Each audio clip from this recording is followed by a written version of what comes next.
से बिगड़ते रिश्तों के बीच अब अमेरिका ने एक और बड़ा फैसला लिया है। ट्रंप सरकार ने चीन को ह्यूस्टन में स्थित अपने वाणिज्यिक दूतावास को 72 घंटों के अंदर बंद करने का आदेश दे दिया है। दरअसल खबर आई थी कि चीनी वाणिज्य दूतावास में अंधेरे में दस्तावेज जलाए गए, फिर पानी डालकर उन्हें बुझाया गया।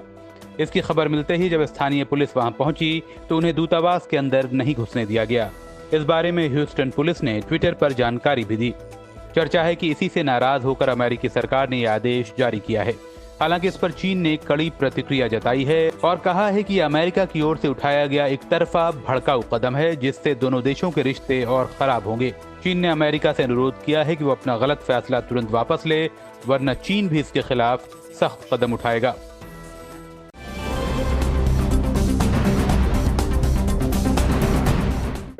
भारत चीन के बीच जारी सीमा विवाद पर अमेरिका ने एक बार फिर चीन को आड़े हाथों लिया है। दरअसल अमेरिकी हाउस ऑफ रिप्रेजेंटेटिव में नेशनल डिफेंस ऑथराइजेशन एक्ट यानी NDAA में संशोधन के बाद पेश किया गया है। इस संशोधन में अमेरिकी सांसदों ने चीन की गलवान घाटी में की गई हरकत और दक्षिण चीन सागर में उसकी क्षेत्रीय दादागिरी की निंदा की है।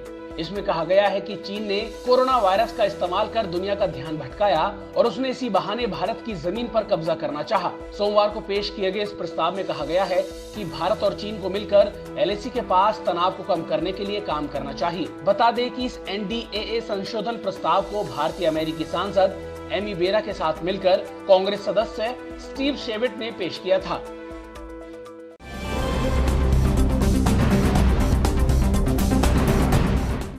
लद्दाख में सीमा विवाद को लेकर मीडिया में भले ही चीन के पीछे हटने को लेकर लाख दावे हो रहे हो, लेकिन हकीकत ये है कि चीन अपनी चालबाजी से बाज नहीं आ रहा है। खबरों के मुताबिक भारत और चीन के सैनिकों के बीच गलवान घाटी में जहां टकराव हुआ था, उस जगह से तो चीनी सेना पीछे हटी है, लेकिन बातचीत के दौरान बफर जोन के लिए जो दूरी तय की गई थी, उसका पालन चीनी सेना ने नहीं किया है। इसके अलावा पेंगोंग में फिंगर 5, हॉट स्प्रिंग्स और गोगरा से चीनी सेना के पीछे नहीं हटने की खबरें आ रही हैं। दरअसल हिंसक झड़प के बाद दोनों देशों के बीच हुई बातचीत में ये तय हुआ था कि गलवान घाटी, गोगरा, हॉट स्प्रिंग से दोनों देशों की सेनाओं को 1.5 किलोमीटर पीछे हटना है, लेकिन चीन ने इन शर्तों को दरकिनार कर अपनी सेना की मौजूदगी बरकरार रखी है।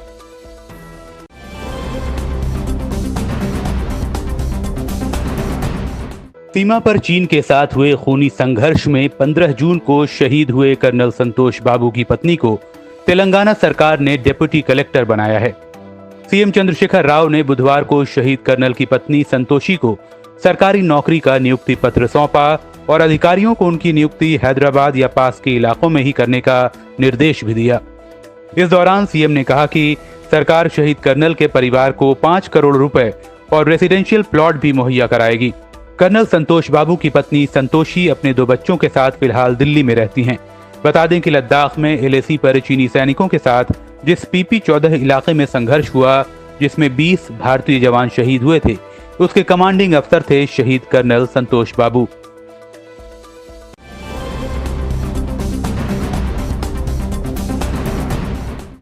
राजस्थान में जारी सियासी संकट का मामला अब सुप्रीम कोर्ट पहुंच गया है। पायलट खेमे को 24 जुलाई तक राहत देने के हाई कोर्ट के फैसले के खिलाफ स्पीकर CP जोशी ने सुप्रीम कोर्ट में याचिका दाखिल की है। टॉप कोर्ट में स्पीकर का पक्ष वरिष्ठ वकील और कांग्रेस नेता कपिल सिब्बल रख रहे हैं।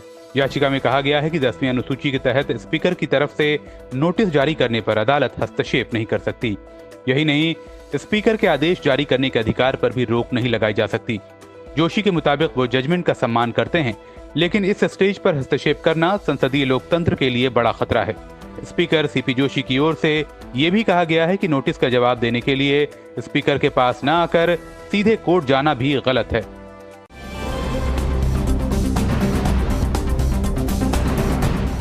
राजस्थान में सियासी खींचतान के बीच मुख्यमंत्री अशोक गहलोत के भाई अग्रसेन गहलोत के घर और दूसरी जगहों पर ईडी ने छापेमारी की है। अब इसे लेकर कांग्रेस ने मोदी सरकार पर निशाना साधा है।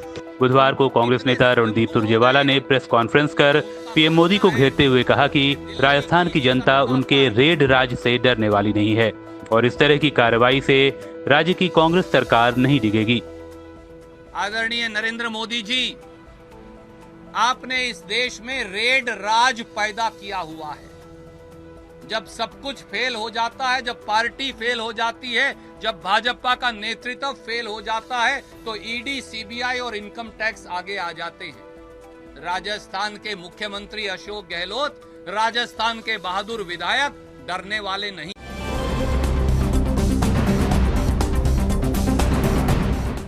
कोरोना महामारी से त्रस्त भारत के लिए बड़ी खुशखबरी है। ऑक्सफोर्ड यूनिवर्सिटी के जिस वैक्सीन की पूरी दुनिया में चर्चा हो रही है, उसका भारत में उत्पादन शुरू हो चुका है। देश में इसका उत्पादन सीरम इंस्टीट्यूट ऑफ इंडिया कर रही है। खुद कंपनी के कार्यकारी निदेशक डॉक्टर राजीव ढोरे के मुताबिक हमने बड़े पैमाने पर इस वैक्सीन का उत्पादन किया है। अभी वैक्सीन को सिर्फ सप्लाई के लिए जाने वाली शीशियों में भरने का पड़ाव बाकी है। हम उम्मीद कर सकते हैं कि दिसंबर तक कोरोना की वैक्सीन बन सकती है। डॉक्टर राजीव ढोरे ने ये बातें एबीपी न्यूज चैनल से कही। डॉक्टर ढोरे ने बताया कि हम हर हफ्ते कोरोना वैक्सीन की लाखों डोज तैयार करने वाले हैं। उन्होंने कहा कि हमें उम्मीद है कि यह वैक्सीन सफल होगी।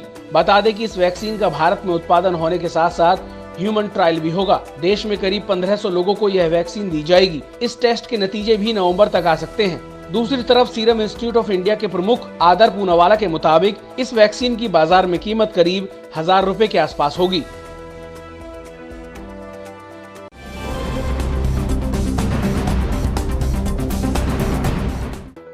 कश्मीर घाटी में कोरोना के बढ़ते मामलों के बीच अब प्रशासन ने 6 दिनों के पूर्ण लॉकडाउन की घोषणा की है।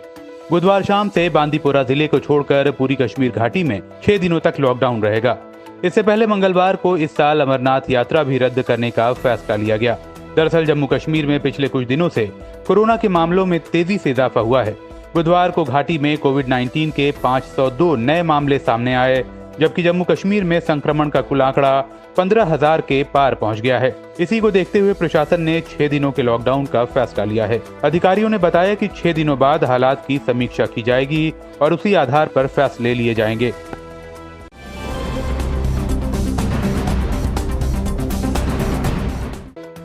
देश में तेजी से बढ़ रहे कोरोना वायरस संक्रमण को लेकर सरकार चिंतित है। इसी बीच दिल्ली एयरपोर्ट ने क्वारंटीन को लेकर एक नई गाइडलाइन बनाई है। कोरोना महामारी के दौरान जो भी यात्री अंतर्राष्ट्रीय उड़ानों से दिल्ली एयरपोर्ट पर उतरेगा, उन्हें 7 दिन इंस्टीट्यूशनल क्वारंटीन और बाद में 7 दिन होम क्वारंटीन में रहना पड़ेगा।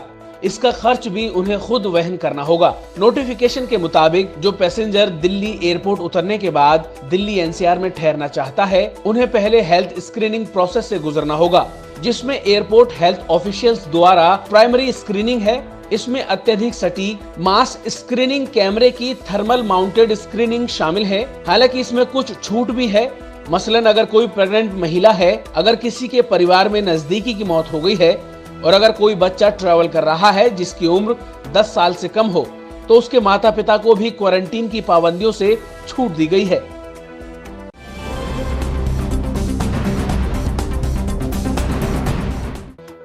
दो दिन तक जिंदगी और मौत की जंग लड़ने वाले गाजियाबाद के पत्रकार विक्रम जोशी की मौत हो गई है।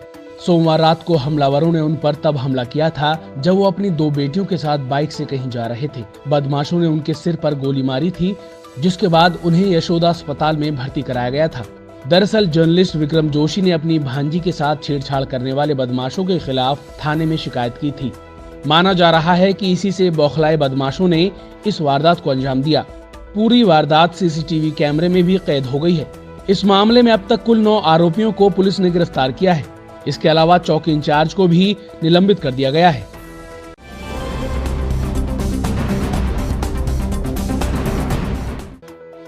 गुजरात के डीजीपी ने अपने अधिकारियों और पुलिस कर्मियों के लिए तुगलकी फरमान जारी किया है। डीजीपी शिवानंद झा की तरफ से गुजरात पुलिस को निर्देश दिया गया है कि वो सरकार विरोधी ना कोई बात बोले और ना ही लिखें। इन नियमों के मुताबिक पुलिस कर्मियों और अधिकारियों को इंटरनेट पर अपनी राजनीतिक राय व्यक्त न करने और सरकार विरोधी किसी भी मुहिम से दूर रहने को कहा गया है। ड्यूटी के दौरान सोशल मीडिया का इस्तेमाल नहीं करने के भी निर्देश दिए गए हैं।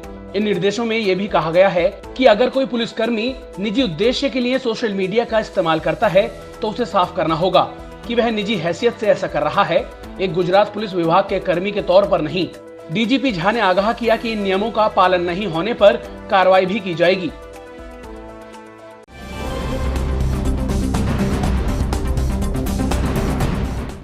Justice delayed is justice denied कहें या फिर देर आयत पर दुरुस्त आयत कहें, चर्चित राजा मान सिंह हत्याकांड में 35 साल बाद फैसला आने पर क्या कहा जाए, ये आप अपने हिसाब से तय कीजिए।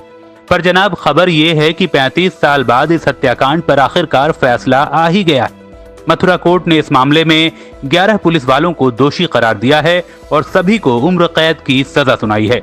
इसमें तत्कालीन सीओ कान सिंह भाटी और एसएचओ वीरेंद्र सिंह भी शामिल हैं। राजा मान सिंह हत्याकांड में सीबीआई ने कुल 18 अभियुक्तों के खिलाफ चार्जशीट दाखिल की थी, जिसमें 3 आरोपियों की मौत हो चुकी है, जबकि 1 को बरी किया जा चुका है और 3 छूट गए। मामला 21 फरवरी 1985 का है, जब राजस्थान में चुनावी सरगर्मी के बीच डीग विधानसभा क्षेत्र से निर्दलीय उम्मीदवार राजा मान सिंह जीप से चुनाव प्रचार के लिए डीग थाने के सामने से निकल रहे थे। वहां पुलिस वालों ने उन्हें घेर कर ताबड़तोड़ फायरिंग कर दी थी, जिससे मान सिंह और उनके साथी सुमेर और हरि सिंह की मौत हो गई थी। हत्या का मामला जयपुर की सीबीआई की विशेष अदालत में चला। 1990 में सुप्रीम कोर्ट के आदेश के बाद मामले को मथुरा कोर्ट में ट्रांसफर कर दिया गया और आखिरकार अब 35 साल के बाद इस केस में अदालत ने फैसला सुना ही दिया।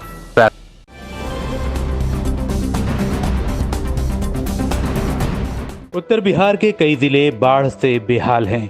घर डूबे हुए हैं, लिहाजा लोग सड़कों पर रहने को मजबूर हैं।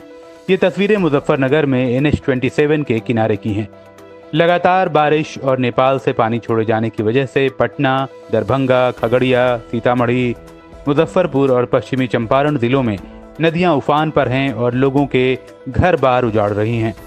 उत्तर बिहार में बाढ़ के पानी में डूबने से अब तक 9 लोगों की मौत हो चुकी है, जबकि लाखों लोग प्रभावित हुए हैं।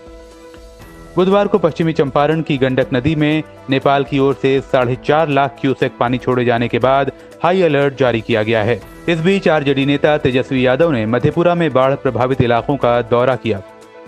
नीतीश कुमार जी अदृश्य हो चुके हैं।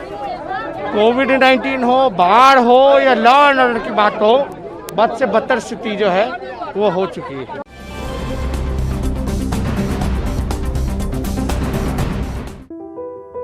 आर्टिकल 15 मुल्क थप्पड़ जैसी दमदार फिल्में बनाने वाले डायरेक्टर अनुभव सिन्हा ने गुस्से में बॉलीवुड से इस्तीफा दे दिया है। अनुभव ने ट्विटर पर अपने नाम के साथ नॉट बॉलीवुड जोड़ दिया है। अनुभव ने अपने अगले ट्वीट में ये जानकारी दी है कि वो बॉलीवुड छोड़ रहे हैं, पर हिंदी फिल्म इंडस्ट्री में रह के फिल्में बनाएंगे। अनुभव के इस फैसले का फिल्म मेकर सुधीर मिश्रा और हंसल मेहता ने भी समर्थन किया है। बता दें, इनसाइडर और आउटसाइडर की बहस में बॉलीवुड 2 हिस्सों में बंट गया है।